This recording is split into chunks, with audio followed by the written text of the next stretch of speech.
بسم الله الرحمن الرحيم فاسألوا أهل الذكر إن كنتم لا تعلمون صدق الله العلي العظيم درود شریف پڑھیں اللهم صل على سيدنا وشفيعنا ومولانا محمد وسلم صلاة وسلام عليك يا رسول الله صلى الله تعالى عليه وسلم صدر وقار تمام علماء سنت جلوہ گری ہے چند لمحوں کے لیے میں آپ کے درمیان حاضر ہوں سکون اور اطمینان کے ساتھ یہ چند باتیں میں آپ کان لگا کر دھیان دے کر آپ سماعت فرمائیں۔ کان سے میری مراد وہ کان نہیں ہے جس سے آپ کووں کی کائیں کائیں سنتے ہیں یا پھر مکھیوں کی بھنبھناہٹ سنا کرتے ہیں۔ کان سے میری مراد وہ کان ہے جو حق اور سچ اور صحیح بات سننے کے لیے اللہ تعالیٰ نے ہمارے اور آپ کے دل کو عطا فرمایا۔ تو جب بندہ اس کان سے سنتا ہے تو مدتوں اس کی لذت باقی رہتی ہے اور برسوں کان میں اس کی لذت رس بھولتی رہتی ہے۔ حضرات، میں نے قرآن شریف کی ایک آیت پڑھی ہے فَاسْأَلُوا أَهْلَ الذِّكْرِ إِن كُنتُمْ لَا تَعْلَمُونَ، اگر تم نہیں جانتے ہو تو جاننے والوں سے پوچھو۔ پوچھنا آدھا علم ہے۔ علماء نے فرمایا السؤال نصف العلم، آدھا علم کیا ہے؟ پوچھنا، پوچھ کر ہی علم حاصل کیا جائے۔ اور اگر کسی مسئلے میں آپ کو علم نہیں ہے تو اٹکل پچو لگانے کے بجائے قرآن کے اس حکم پہ عمل کرنا چاہیے۔ نہیں جانتے ہو تو جو جاننے والے لوگ ہیں ان سے پوچھ کے اپنا مسئلہ حل کرو۔ یہاں قابل غور یہ ہے کہ اگر نہیں جانتے ہو تو ہونا چاہیے جاننے والوں سے پوچھو، مگر قرآن نے یہ نہیں کہا کہ جاننے والوں سے پوچھو، کہا اہل ذکر، اہل ذکر سے۔ یہ کہا کہ اگر نہیں جانتے ہو تو ذکر والوں سے پوچھو، یہ قرآن نے نہیں کہا کہ نہیں جانتے ہو تو علم والوں۔ فَاسْأَلُوا أَهْلَ الذِّكْرِ، جو ذکر والے ہیں ان سے پوچھو۔ حضرات، یہ ذکر والے کون ہیں اور کن سے پوچھنے کا حکم دیا ہے؟ اللہ کے رسول صلی اللہ تعالی علیہ وسلم کے بہت سے صفاتی نام ہیں، ہزاروں ان کے صفاتی نام ہیں۔ انہی ناموں میں سے ایک نام ہمارے نبی کا جیسے حضور کا صفاتی نام یاسین ہے، حامد ہے، محمود ہے، مزمل ہے، مدثر ہے وغیرہ وغیرہ، ایسے ہی انہی صفاتی ناموں میں سے ایک نام میرے نبی کا ذکر ہے۔ اب مانا کیجئے فَاسْأَلُوا أَهْلَ الذِّكْرِ إِن كُنتُمْ لَا تَعْلَمُونَ، اگر نہیں جانتے ہو تو ذکر والوں سے پوچھو، یعنی مصطفیٰ والوں۔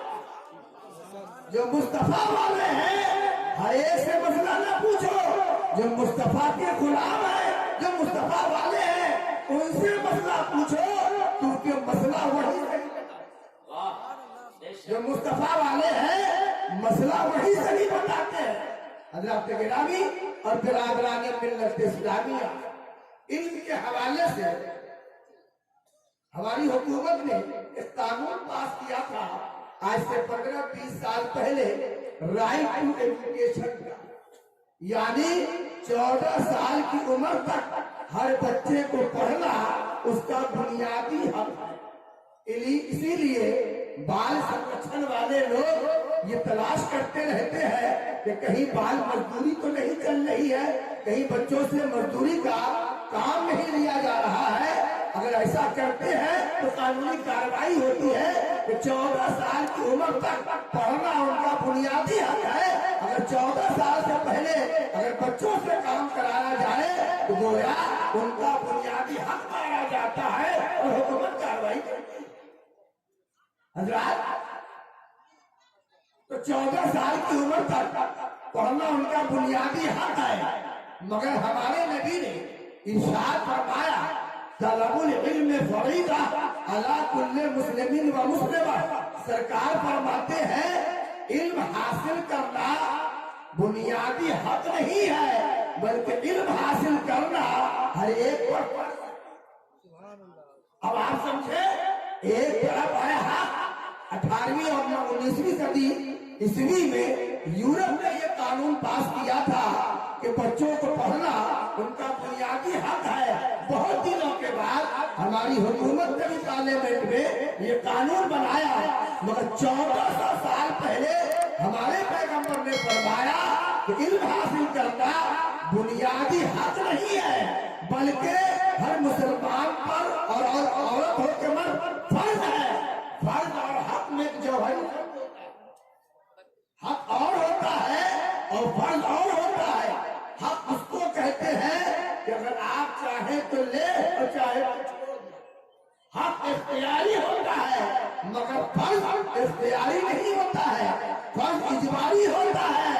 यानी हक का मतलब ये है चाहिए तो चाहे तो हासिल करें, चाहे तो हासिल न करें, मगर सरकार ने इल्म को फर्ज बनाकर ये बताया कि इल्म इख्तियारी नहीं है, इजबारी है।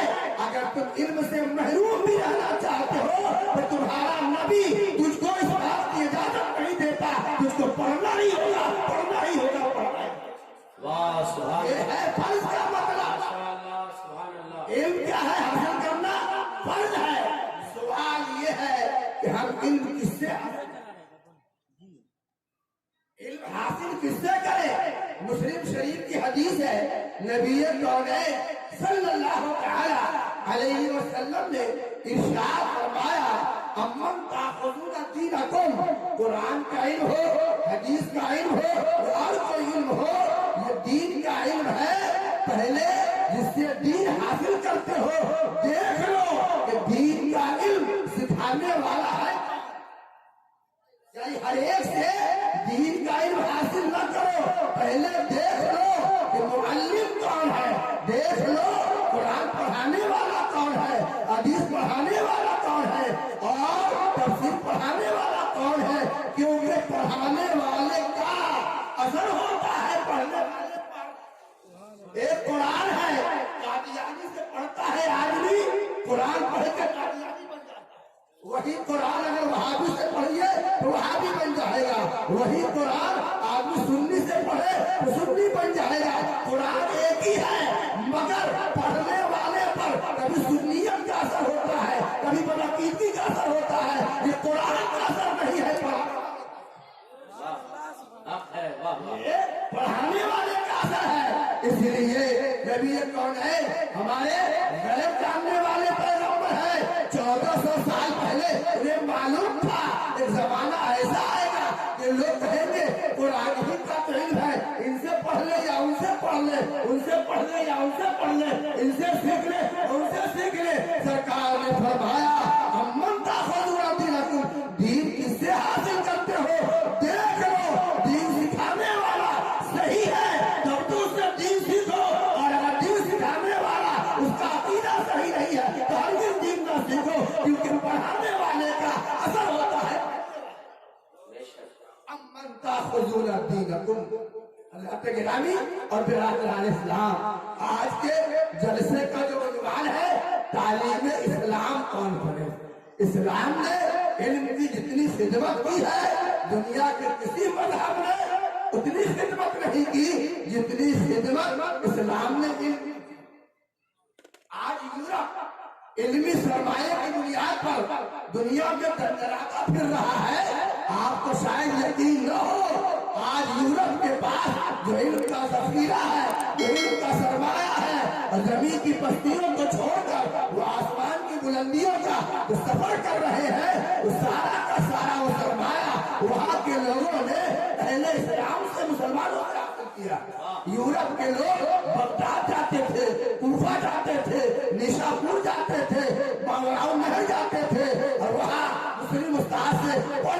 वहाँ की अरबी किताबों का अपने जबान लातीनी और अंग्रेजी में तर्जमा करके अपने यहाँ लाते थे। हमने किताबों को छोड़ दिया और अरबी किताबों का तर्जमा तो वहाँ के लोग निकल रहे थे। उन्होंने रिसर्च किया, तहकीक किया। हाल ये हुआ कि बुनियाद हमने डाली थी, दीवार भी हमने खरीदी थी, छत उन्होंने डाल दी, तो पूरी इमारत यूरोप के नाम पे हो गई। हालांकि बुनियाद हमने रखी थी, दीवार। गिरामी इल्म जो हासिल कर लेता है वो दुनिया की जरूरत बन जाता है। वो आदमी दुनिया की जरूरत, और जब इल्म कोई हासिल कर ले तो न उसका मजहब देखा जाता है, न उसका मसलक देखा जाता है, न उसकी बिरादरी देखी जाती है, न उसका रंगो रूप देखा जाता है। जिसके पास इल्म है दुनिया के लिए वो आप पटना जाते हैं इलाज कराने के लिए। मैंने पूछा जनाबे आली कहाँ जा रहे हैं? कहा डॉक्टर बनर्जी के यहाँ जा रहे हैं। कहा भाई जा तो रहे हो मगर कभी तुमने मालूम किया वो किस बिरादरी का है, उसका मजहब क्या है? जवाब मिलता है चाहे जिस मजहब का हो, चाहे जिस बिरादरी का हो, हम मरीज हैं, वो डॉक्टर है, हमारी वो जरूरत है। इसलिए हम अपनी जरूरत की तकमील के लिए डॉक्टर के पास जाएंगे, चाहे वो जिस मजहब का हो। हमारी ऐसे ही जब तक मुसलमान इल्म के हासिल करता रहा, ये पूरी कौम दुनिया की जरूरत बन गई थी। और जब ये दुनिया की जरूरत बन गई थी तो दुनिया अपने सर पे कौम को उठाती थी। इंजीनियर लाना हो मुस्लिम कौम में जाइए, साइंस का मुस्लिम कौम में जाइए, रियाजी का मुस्लिम कौम में जाइए। हमने पढ़ना लिखना छोड़ दिया, हमने इल्म से रिश्ता तोड़ लिया, हमने एजुकेशन से रिश्ता तोड़ लिया। हाल क्या है? हाल ये है कि हम रोड के पत्थर। इसीलिए कहने वाले ने कहा पढ़ो या मरो। इस जमाने का हाल ये है जिंदा रहना है तो पढ़ना ही होगा। और अगर किसी कौम ने मरने की कसम खा ली है तो आधी रोटी खाएंगे फिर भी पढ़ने जाएंगे। ये पागलों का नारा नहीं है, ये बड़े बड़े दिमाग वालों का नारा है, ये बड़े बड़े IAS IPS लोगों का नारा है। आधी रोटी खाएंगे फिर भी पढ़ने जाएंगे। बिल्डिंग बाद में बनाइए, जमीन बाद में खरीदिए, अपने बच्चों के हाथों में कलम डालिए, कलम पकड़ाइए, उनको पढ़ाइए।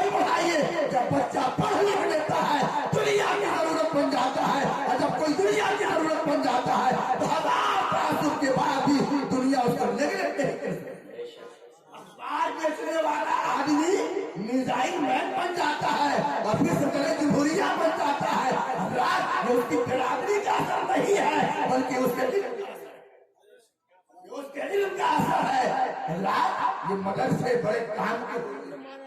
आज हमारी कौम ने मदरसों से रिश्ता तोड़ दिया और ये कहते हैं कि मदरसा में है क्या?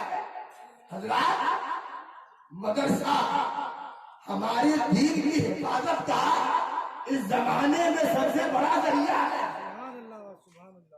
एक मरतबा पटना में फुलवारी शरीफ में एक साहेब का इंतकाल हुआ।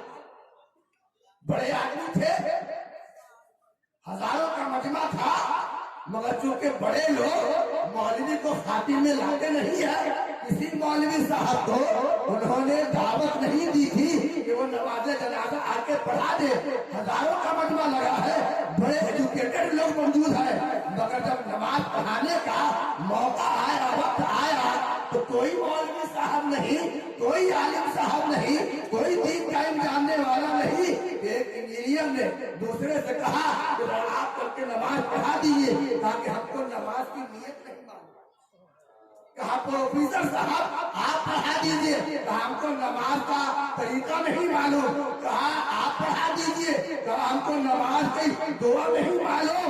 उसी मजमे में एक साहिब थे जनाबे बैरिस्टर नूरुल हुदा साहब, नूरुल हुदा साहब जो अमेरिका से पढ़ के आए थे।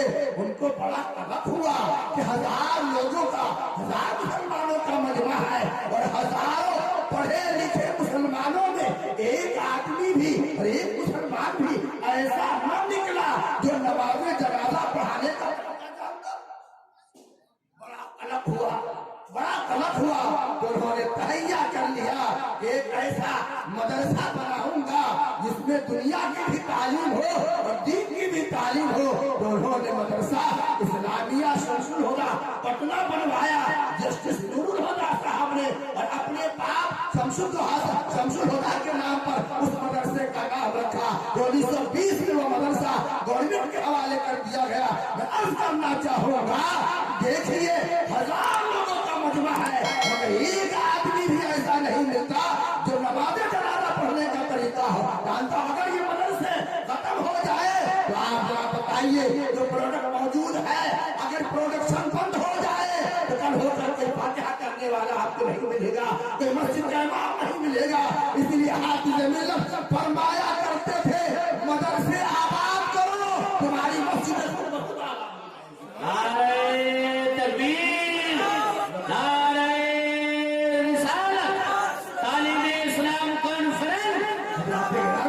اس لیے ضروری یہ ہے کہ آپ مدرسہ کو فروغ دیں۔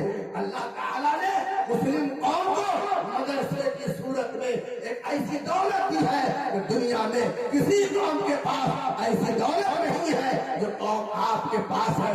تعلیم بہت مہنگی ہو گئی، بڑے لوگ اپنے بچوں کو بڑے بڑے اسکولوں میں پڑھا لیتے ہیں، میڈیم کی کوشش کر کے پڑھا لیتا ہے، مگر غریب کہاں جائیں گے؟ ان کے پاس فیس جمع کرنے کے پیسے نہیں، ان کے پاس گاڑی کا کرایہ نہیں، مہنگی کتابوں کا پیسہ نہیں ہے، ہر مہینے 4-5 کاپی، ایک ایک کاپی 50 روپے کی ہوتی ہے، پیسے نہیں ہے، اپنے بچوں کو کہاں پڑھائیں گے؟ تو مدرسہ کی دیوار آواز دے رہی ہے، اے لوگوں، اگر تمہارے پاس پیسہ نہیں ہے، تمہارے بچوں کے پاس کپڑا نہیں ہے، مت گھبراؤ، بڑے لوگوں نے تو پڑھا لیا بڑے اسکولوں میں، تم اپنے بچوں کو ہمارے یہاں بھیج دو، ہم پیسہ بھی دیں گے اور تعلیم کے زیور سے آراستہ بھی کریں گے، ہم کپڑا بھی دیں گے اور علم سے آراستہ بھی کریں گے۔ تمہارا بچہ اگر کوئی آتا ہے تو ہم ہیرا بنا کے واپس کریں گے، اور مٹی آتا ہے تو سبحان اللہ سبحان اللہ۔ یہ حفاظ کرام کی جو بارات سجنے والی ہے،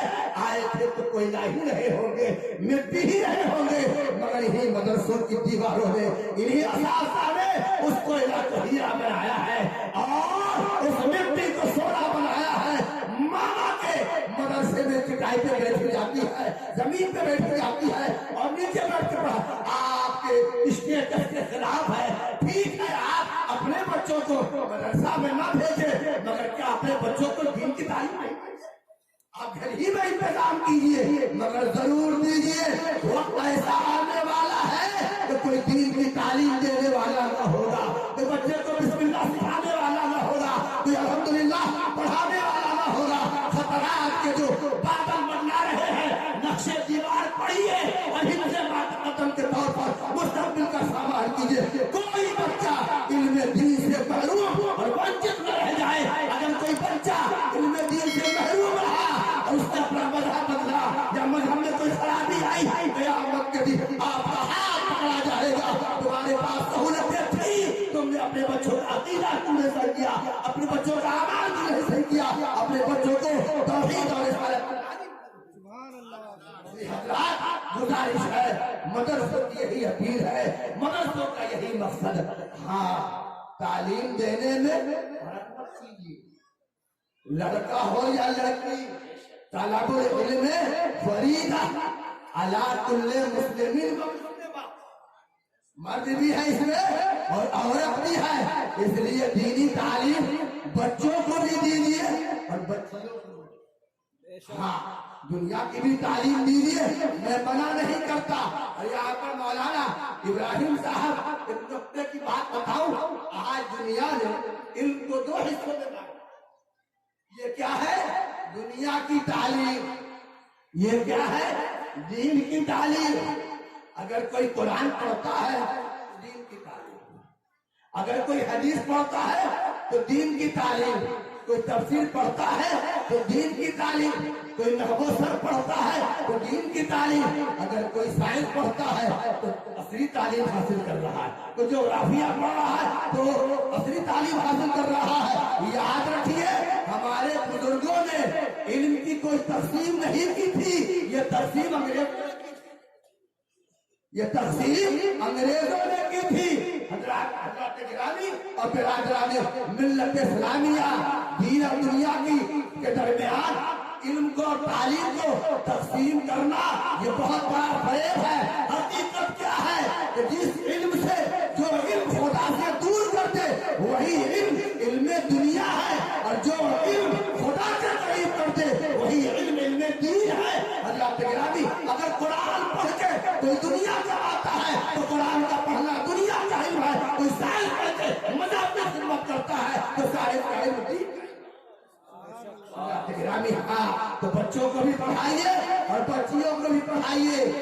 ہاں، اتنا یاد رکھیے کہ بچہ اور بچی، مرد اور عورت، یہ دو صنف بنائے گئے ہیں. دونوں صنفوں کا مقصد الگ الگ ہے. دونوں کا مقصد الگ ہے. ان کا دائرہ، دونوں کا دائرہ اللہ و رسول نے الگ الگ متعین کر دیا ہے.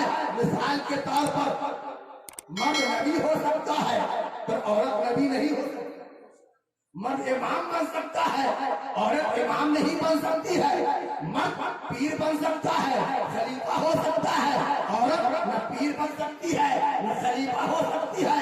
آپ کہیں گے اسلام میں مساوات نہیں ہے. ارے بھائیو، یہ عورتوں کے حقوق کا نعرہ لگانے والے بڑا فریب میں آپ کو مبتلا کر رکھے ہیں. کہاں مرد ہو کے عورت دونوں برابر ہیں، برابر ہیں، دونوں کو یکساں حق ملنا چاہیے.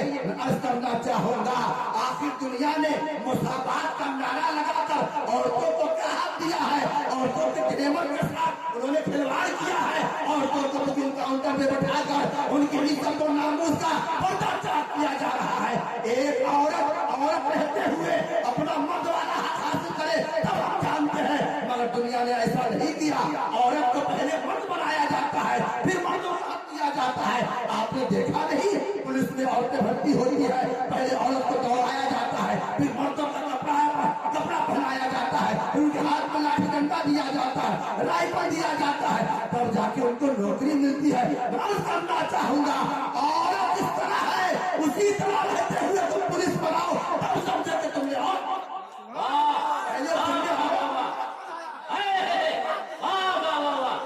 اس لیے فریب میں مت رہیے. حضرات گرامی، ایسے ہی ایک لعنت ہے. یہ تو زمانہ بڑا لبرل زمانہ ہے، ماڈرن زمانہ ہے. لڑکا لڑکی ایک ساتھ پڑھے تو کیا دقت ہے؟ ارے بھائی، آپ پانی ایک ساتھ، پیٹرول اور آگ ایک ساتھ رکھیے گا تو کب تک پیٹرول پہ بندش لگاتے رہیے گا؟ کب تک آپ کو بندش لگاتے رہیے گا؟ ایک فرقہ ہے عیسائیوں میں طبقہ ہے. عیسائیوں میں انہوں نے کہا ہم نکاح نہیں کریں گے.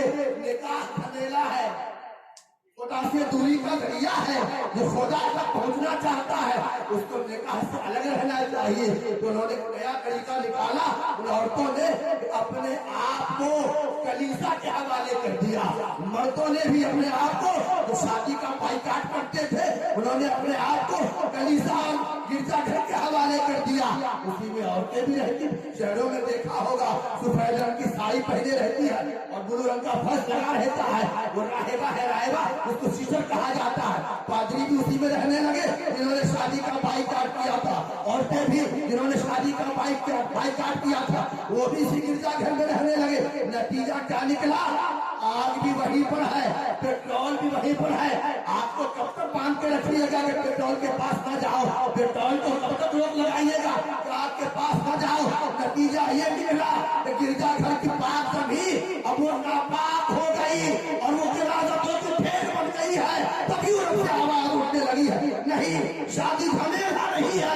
جو اپنے دامن کو پاک رکھنا چاہتا ہے اس کے لیے شادی کرنا ضروری ہے. عرض کرنا چاہوں گا، مخلوق تعلیم کی وجہ سے حیات آتی رہتی ہے، غیرت کا خاتمہ ہوتا ہے. یورپ سے آئی ہوئی یہ بلا مسلمانوں میں بھی گھنتی چلی جا رہی ہے اور انہوں نے مردوں کے ساتھ، لڑکوں کے ساتھ لڑکیوں کو بھی بٹھانا شروع کر دیا ہے. اس لیے ارتقاء کا خطرہ بڑھتا جا رہا ہے، تبدیلی مذہب کا خطرہ بھی بڑھتا جا رہا ہے. حیا رخصت ہو گئی ہے.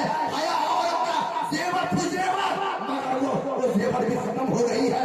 اگر ایسا ہی جائز ہوتا تو نبی کریم اس کا انتظام فرماتے جاتے.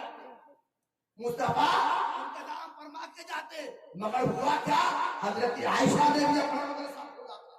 मालूम है आपको, हजरत आयशा ने भी अपना मदरसा खोला था। वो बच्चियों को पढ़ाती थी, छोटे छोटे बच्चों को भी पढ़ाती थी हजरत आयशा सिद्दीका रज़ी अल्लाह ताला अन्हा। और जब बच्चे बड़े हो जाते तो दूसरे की दरगाह में भेज दिया करती थी। अब्दुल्लाह इब्न मसूद ने भी अपनी दरगाह खोली थी। अल्लाह के रसूल सल्लल्लाहु ताला अलैहि वसल्लम ने हजरत आयशा से जो निकाह फरमाया था, उस निकाह की वजह ये भी थी ताकि औरतों को अगर कोई मसला पूछना हो और नबी से पूछने में हया माने आती है तो हजरत आयशा से रास्ता करके अपना मसला हल कर ले। हजरत गिरामी, इसलिए औरतें अगर अपने दायरे के अंदर रहे और मुअल्लिमा भी औरत हो, मामला सब कुछ ठीक हो तब तो जायज है। लेकिन एक कुर्सी पर लड़की बैठती है, एक पर लड़का बैठता है, एक पर टीचर बैठता है, तो पानी को आग को और पेट्रोल को बहुत दिनों तक बांध के नहीं रख सकते हैं। एक दिन या तो पेट्रोल आग के पास चलकर आग और बढ़ जाएगा या आग बढ़ करके पेट्रोल के पास जाएगी और खुद भड़क जाएगी। इसलिए मैं करना चाहूंगा, मखलूक तालीम के जो नुकसानात है यूरोप ने देख लिए है। मखलूक तालीम के नुकसानात ये हुए, जानते हैं कि यूरोप में रिश्तों का तकद्दुस पामाल हो गया। और वहाँ ना कोई बहन रही है, न वहाँ की बेटी बची है, न पुत्री का रिश्ता है, न वहाँ माँ का रिश्ता है, न वहाँ दादी नानी का रिश्ता है। अब यूरोप में जो रिश्ता रह गया है वो सिर्फ दो रिश्ता है, लड़का है तो बॉयफ्रेंड है, लड़की है तो गर्लफ्रेंड, इसके अलावा और कोई रिश्ता नहीं। इसलिए मैं कहना चाहूंगा, यूरोप में बरामद होने वाली बलाओं को रोकिए और एक मखसूस दायरे के अंदर अपनी बच्चियों को तालीम दे। इंशाअल्लाह मखसूस दायरे के अंदर ही बच्चियां कनीज़े आयशा बन सकती है, कनीज़े फातिमा बन सकती है, कनीज़े राबिया बिसरिया।